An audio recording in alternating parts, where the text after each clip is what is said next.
Good day everybody. Para sa ulo ng ating mga balita, Attorney Rowena Guanzon nagwala sa mall dahil sa isang foreigner. PNP handa na daw na habulin ang mga diskaya at ibang pangsangkot sa Davao Ghost Project.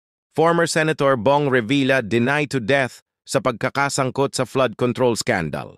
At Senator Marcoleta kakasuhan di uman ng perjury sa ombudsman. At narito na ang nagbabagang balita. Guanzon nagwala sa mall viral na kinasuhan ng lalaking pinahiya siya dahil sa ubo. Umabot na sa pulisya ang tensyon matapos ang viral video ni dating COMELEC Commissioner Atyor Rowena Guanzon na nagwawala umano sa Rockwell Power Plant Mall. Naghain kasi ng reklamo si Guanzon laban sa isang mall goer na umano'y nanghiya sa kanya dahil sa pag-ubo. Sa video na siya mismo ang nagpost sa kanyang social media, ipinaliwanag ni Guanzon ang side niya sa mainit na engkwentro, kung saan makikita siyang napasigaw at napamura laban sa isang lalaki at babae sa gitna ng mall. Nagreklamo po talaga ako sa police and filed a case for unjust vexation and grave oral defamation last night, kumpirma ng dating COMELEC official. Ayon pa sa kanya, nagsimula ang lahat ng punahin ng lalaki ang simpleng pag-ubo niya. Sabi ba naman niya sa kin sa Rockwell Mall na, "You're coughing, you should leave the mall, you should stay at home." Doon yun nagsimula, chika ni Guanzon. Hindi raw niya kinaya ang pananalita ng lalaki na di umano'y ikinahiya pa siya sa publiko. Napahiya talaga ako doon sa ginawa ng taong yun, git niya. Kwento pa ni Guanzon, sabihan ka ba naman, "Don't you have money to buy a mask?" Bawal pala sa kanya kahit umubo ka ng minsan kahit nasa Rockwell Mall ka. Depensa pa ng opisyal, kilala raw siyang hindi madaling mag-init ang ulo maliban na lang kung may mali o kawalang katarungan. Alam niyo naman ako, hindi naman ako nagagalit kung hindi talagang sukdulan ng injustice o ang mali, di ba? Sambit niya. Aniya pa? Hindi naman pwedeng palampasin yun yung pag inaalipusta ka na. Dinedefend ko nga ibang tao pag ginaganon sila, sarili ko pa kaya? Inamin din ni Guanzon na tumaas ang blood pressure niya sa kalagitnaan ng komosyon pero okay na raw siya ngayon. Samantala, hinihintay pa ang magiging aksyon sa reklamong unjust vexation at grave oral defamation na inihain niya laban sa lalaking nakaalitan. At para sa susunod na balita, PNP handa ng habulin si Sara Diskaya at iba pa sa Davao Ghost Project. Handa na ang intelligence at tracker teams ng PNP para habulin ang executive ng St. Timothy Construction na si Sara Diskaya at iba pang inakusahan sa kontrobersyal na Davao Occidental Ghost Flood Control Projects. Ito ay ayon mismo sa pahayag ng Philippine National Police nitong linggo ng umaga, December 7, na iniulat ng Inquirer.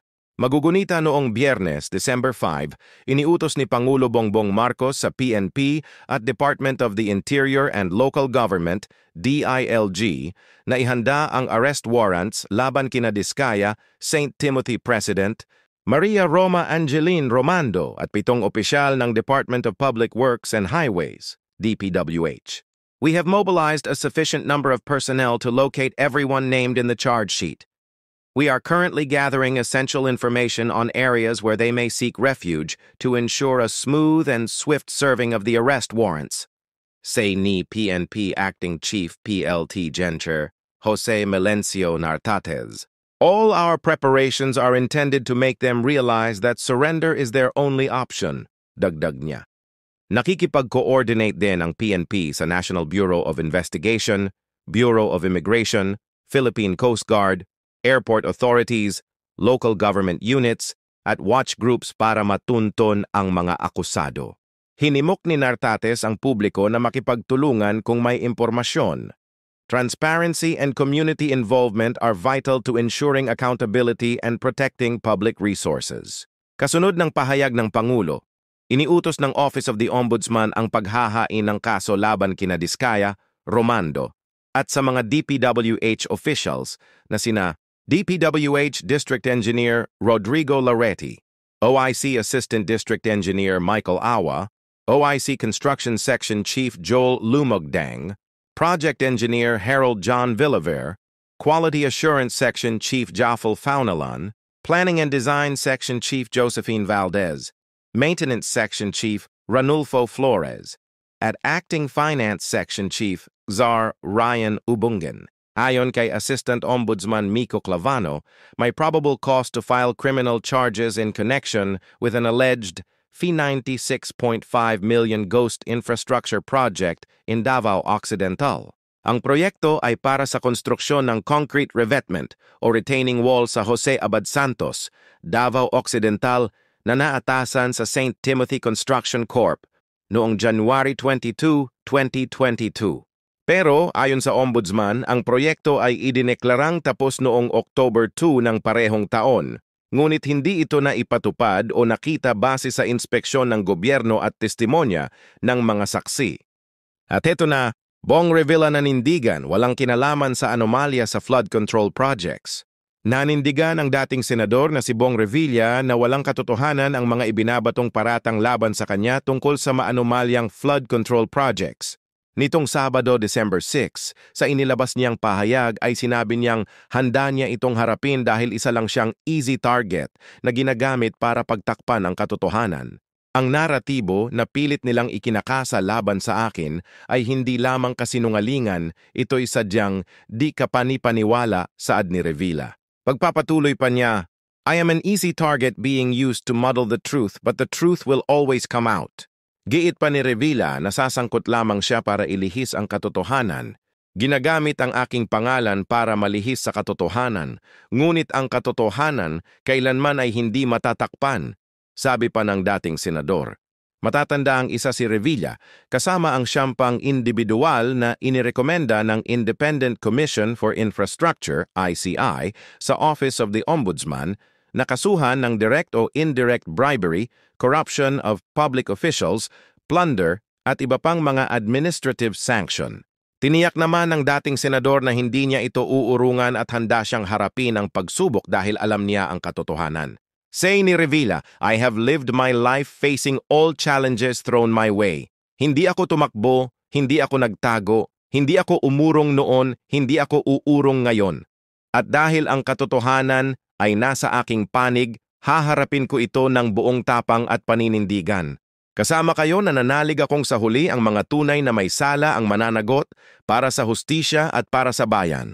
Samantala, Rodante Marcoleta sinampahan ng reklamong perjury sa Ombudsman. Kinasuhan ng reklamong perjury sa Office of the Ombudsman ng samahang kontradaya si Senador Rodante Marcoleta kaugnay sa pag-amin umano nito sa isang TV interview na nakatanggap siya ng 112 million donation para sa pangangampanya noong panahon ng eleksyon. Base sa complaint affidavit na ipinasa ng kontradaya na pinangunahan ng mga abogadong sina Attorney Danilo Arao, Ate Alexander Lacson at Dino De Leon sa tanggapan ng Ombudsman nitong Biyernes, December 5, inilahad nila ang tatlong dahilan kaugnay sa mga ebidensya umano ng pag-amin ng senador ng donasyon sa pangangampanya. Ayon sa grupo, malinaw na nakatanggap si Marcoleta ng mga donasyon, ngunit hindi niya ito inilagay sa kanyang Statement of Contributions and Expenditures, SOCE. Ang naturang pag-amin umano ay naganap sa kanyang interview sa Saganang Mamamayan. On November 7, 2025, the program Saganang Mamamayan, hosted by Jen Subardiaga and Nelson Lubao, aired an interview of respondent Senator Rodante D. Marcoleta. Respondent appears regularly in the Friday episodes of the program, mababasa sa complaint affidavit ng kontradaya. Umabot umano sa 19,000 views ang naturang panayam na mapapanood sa YouTube kung saan sinabi ng senador ang pagkakatanggap ng 112 million donation bilang campaign fund noong 2015. On November 8, 2025, a clip of the interview was posted on YouTube and has since accumulated more than 19,000 views as of the time of writing of this complaint. It showed respondent discussing the source of his PHP 112 million campaign fund for the May 12, 2025 senatorial elections, diin pa nila kay Marcoleta. Dagdag pa nila, ang senador na rin daw mismo ang nagsabi sa bandang 1:34:29 mark sa 3:30 ng naturang video clip na hindi niya raw nailagay ang nasabing halaga ng donasyon dahil baka malantad ang pangalan ng mga nagbigay sa kanya. Ngayon kapag naglagay ako ng figure sa contribution, mapipilitan akong mag-disclose ng pangalan nila? Alam mo kung bakit? Mayroong kaakibat na kung tawagin ay deed of acceptance of donation. Papaano yun kako? Di contribution to eh. Hindi sabi niya, Pag-uulit ng kontradaya sa sinabi ni Marcoleta. PH Coast Guard drives Chinese vessel away from Panatag Shoal. On November 8, 2025, a clip of the interview was posted on YouTube and has since accumulated more than 19,000 views as of the time of writing of this complaint. It showed respondent discussing the source of his PHP 112 million campaign fund for the May 12, 2025 senatorial elections, diin pa nila kay Marcoleta. Dagdag pa nila, ang senador na rin daw mismo ang nagsabi sa bandang 1:34:29 mark sa 3:30 ng naturang video clip na hindi niya raw nailagay ang nasabing halaga ng donasyon dahil baka malantad ang pangalan ng mga nagbigay sa kanya.